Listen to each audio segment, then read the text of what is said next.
Okay, let's talk about working with vendors and creating a niche photography business in a small town. This was my key to success starting out. So everything we've learned so far is really important, but if you're in a small town, all of that doesn't matter as much as the vendors do in your small town.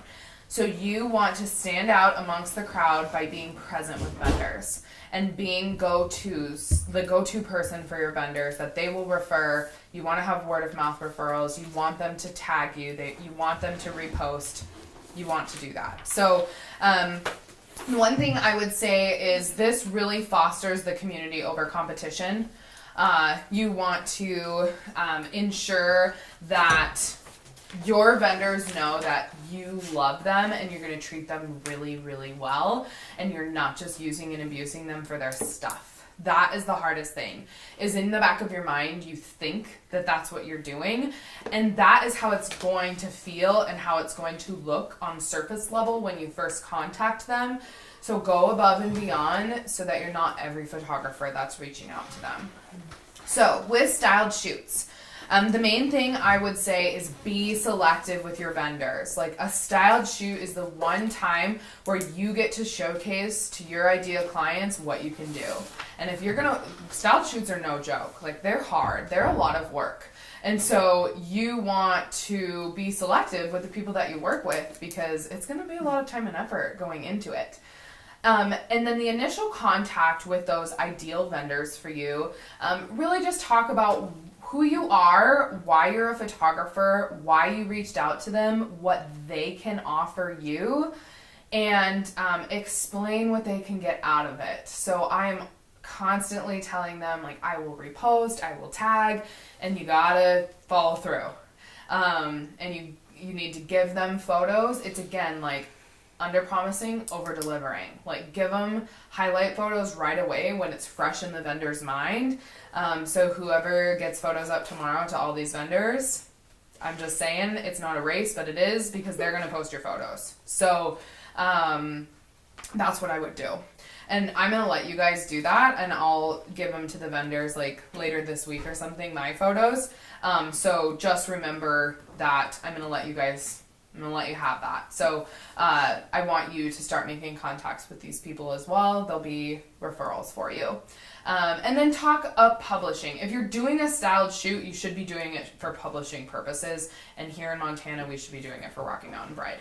So you want to be catering to Rocky Mountain Bride. I would maybe reach out to them, let them know that you went to my workshop, and one of the things that I talked about was reaching out to the publisher to start and maybe asking them what they don't have on their calendar for the next 2 months. Because if you send them a styled shoot that looks exactly like 5 other weddings that they're already publishing, and 2 of those are already styled shoots, chances are they're not going to choose you. So if you reach out to them first, it kind of makes you look a lot better that you're interested in really getting published with them. And they do all kinds of stuff on Rocky Mountain Bride, and it's great to get on bigger publications, but that is where all of my clients have come through. When I get published is through Rocky Mountain Bride, and so why not just cater to the niche that all of my clients in Montana and in Missoula are looking at.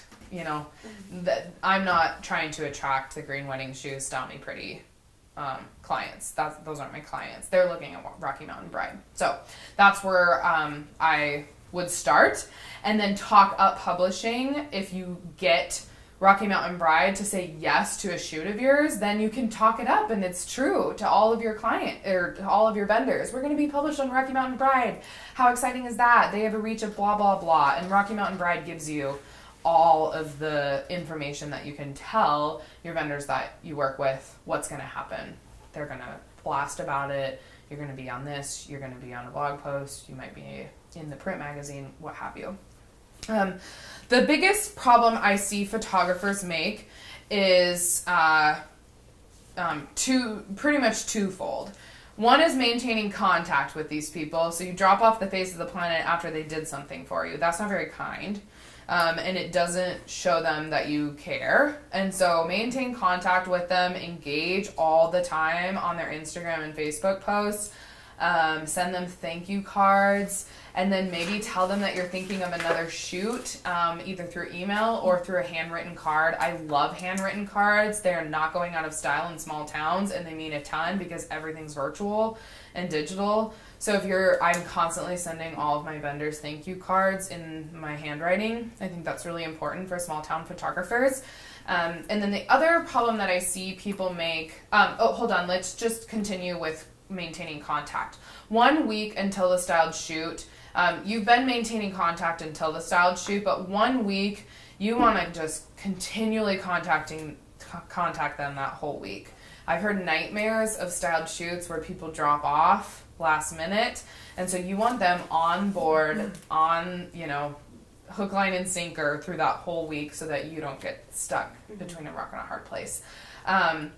Give them the timeline, like, be a planner, be a wedding planner. You're the photographer because you want these photos for a specific reason and you're giving them the photos, but be a planner. Step into that role unless you have a planner. And if you have a planner on board, which is awesome, have them make a timeline and have it done the week before. And tell vendors where to be at what time. Literally, they do this all the time. And so the way to stand out is don't just be give me your free stuff, I'll pick it up here, thanks, bye, and be an hour late to picking it up. I tell them where I'm going to be to pick it up, or I tell them to meet me here at this time, and I contact them 3 times that week to make sure that that's happening. It might seem annoying, but it'll actually make it look like you know what you're talking about and you're excited for the styled shoot more than other photographers. And then I always send them highlight photos and explain to them about blogging. Literally lay it out. Have them copy and paste the tags for Instagram, the profiles. Lay it out on a platter with a spoon and a fork, so all they have to do is, copy the text and post it. Don't make it hard on them.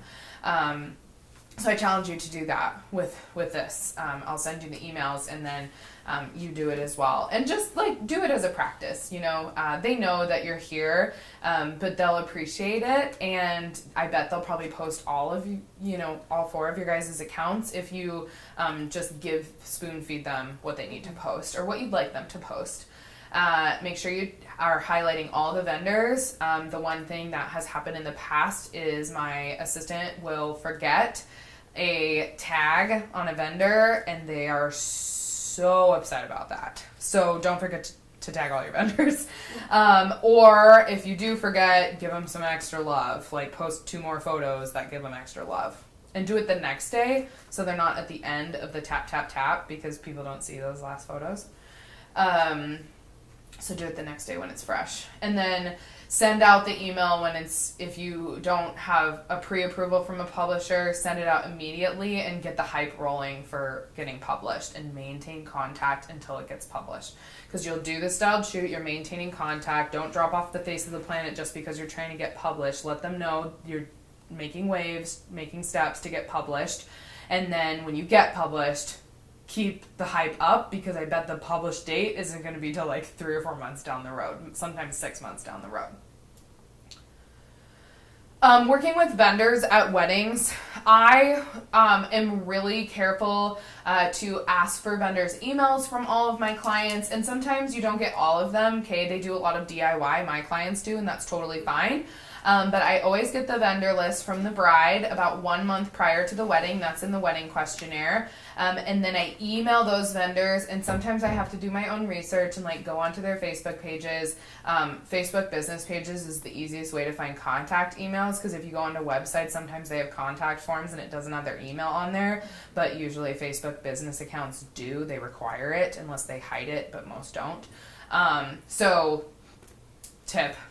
Go find their emails and do the extra work, because vendors love it when you recognize that they're shooting a wedding soon, and just tell them tips and tricks loose floral. I'd love loose floral bitter at flower shop. If you have it, I just need 2 to 3 pieces that I can use, and that means that you'll be highlighted in more photos than just the tablescape photos, and so on and so forth.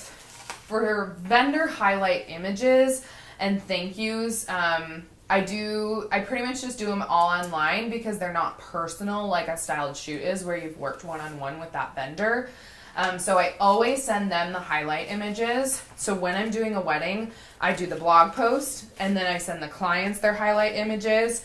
And at that exact same time, I just shoot the email to the vendors. It's okay that the vendors and the clients are getting it at the same time. The vendors aren't going to open it until the next day, like it's not their wedding. So the clients are going to open it right away. But I always just send those at the same time just for efficiency's sake. And then I send them like a personal thank you email. And you've already copy and pasted that on the 2-week email that you have. So again, implementing systems. These are the systems that I do. And then I tag them like crazy in my Insta stories, and they love that. Because they know I'm taking photos and they know that I remember them, and it's not just all about me on the wedding day. It's about all of these vendors. I like to think of it as a bowl, and the bride and groom are in the bowl, and all of us vendors are underneath holding the bowl up, and if one of us breaks, the bowl goes like this. So we're all equal, and we're all doing different things on the wedding day, and so I try to give everyone kudos that are underneath holding the bride and groom up in the bowl. In that email, my tips is like, be very clear when you're working with wedding vendors that if they want a specific shot, they need to tell you. Otherwise, they should be cool with any shot that you give them. And they must get that to you beforehand. I don't want vendors being like, why didn't you get that photo? And I'll be like, well, I tried my best, but you didn't tell me to get that photo. And if they do want it, I like remind myself. And sometimes I put notes like, I have the timeline on, that's my lock page screen on my phone is the wedding timeline, and I'll like add in notes on that if like a vendor wants a specific photo or I'm gonna forget. And so I have it like on my lock screen on my phone because I won't forget it if it's there, because we're gonna look at it because we're Instagramming all day. Another thing is contact videographers beforehand. So videographers can be very, very, very tricky to work with. They also will be following you around all day, which is awesome.